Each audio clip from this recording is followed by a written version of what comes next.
যেহেতু একটা টাইম যাচ্ছে, ম্যাঙ্গো সিজন, ভাবলাম ম্যাঙ্গো স্টিকি রাইস বানাবো। সো আমার কাছে স্টিকি রাইস ছিল না, তো আমি যেটা করলাম যে পোলাওয়ের যে চিনি গুঁড়া চাল থাকে ওটাকে বেশি পানি দিয়ে সুন্দর এটাকে কুক করলাম এবং একেবারেই এটা স্টিকি হয়ে গেছে। অথেন্টিক স্টিকি রাইস না হলেও ইটস নট লুকিং দ্যাট। তারপর এখানে আমি খুব মানে সিম্পল ওয়েতে এটা কোকোনাট মিল্কটাকে জাস্ট একটু কর্নফ্লাওয়ার,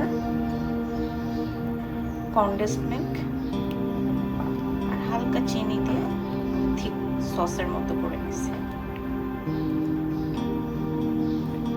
তার মধ্যে প্রবাবলি কর্নফ্লাওয়ার আমি 2 টেবিল স্পুন ইউজ করছি।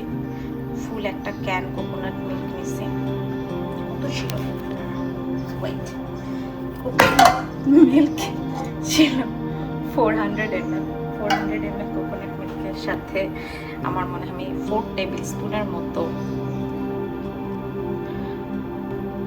কনডেন্সড মিল্ক ইউজ করছি। এটা আসলে কনডেন্সড মিল্ক না ইউজ করে আপনারা সুগারও ইউজ করতে পারেন, মানে চিনি দিলেও হয়।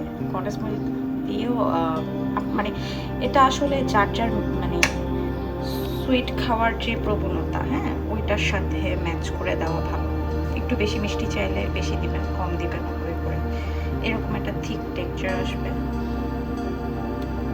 পারফেক্টলি ডান।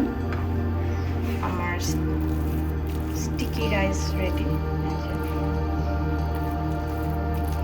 এখন এটাকে প্লেটিং করে একটু ঠান্ডা করতে দেবো। এগুলা সসটা ঠান্ডা করব, রাইসটাকে ঠান্ডা করব, আর আম কাটবো, সার্ভ করব। Done with my mango sticky rice. এখানে যে কোকোনাট সসটা, ম্যাঙ্গো আর আমার স্টিকি রাইস, এটার উপর দিয়ে আমি একটু পিনাট ক্রাশ করে দিয়েছি। আর যখন রাইসটা রান্না করেছি তখন আমি সামান্য একটু সুগার আর সল্ট দিয়ে স্টিকি রাইসটা প্রিপেয়ার করেছিলাম।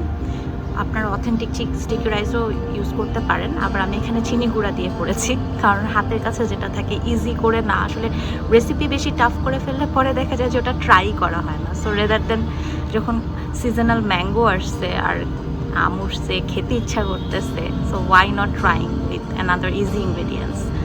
তো এটা দিয়েও খারাপ হয়নি, স্টিকি রাইসটা খুব ভালো হয়েছে। আপনারা দেখছেন যে এখানে ভালো একটা শেপ দিতে পারছি, আলহামদুলিল্লাহ। আমার নিজের খুব মজা লাগতেছে যে হ্যাঁ, এটা অ্যাকমপ্লিশ করা গেছে অ্যাট লাস্ট। আমার ম্যাঙ্গো স্টিকি রাইস বাসায় ট্রাই করার অনেক ইচ্ছা ছিল।